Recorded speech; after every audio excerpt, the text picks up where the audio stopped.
పరమ దరిద్ర యోగమున్న ఒకడికి 1000 ధనభాగ్య హోమాలు చేసినా అది వర్కౌట్ అవ్వదు. అది ఇక్కడ వచ్చినప్పుడు ఇక్కడ ఉన్నవాళ్ళే చెప్తారు. ఈ యొక్క జాతకం ప్రకారం మీరు ఏం చేసినా ప్రయోజనం ఉండదు. నీ యొక్క జీవన పర్యంతం కష్టపడే నీ జీవనాన్ని గడపాలి.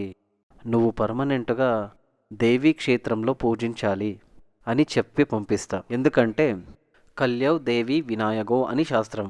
అదేమంటే కలియుగంలో దేవికి, వినాయక భగవంతుడికి మమ్మల్ని ప్రత్యక్షంగా కాపాడగలిగే ఎక్స్ట్రా పవర్ ఉన్నవాళ్ళు. ఇది దేవి మహాత్మ్యంలో ఇచ్చారు.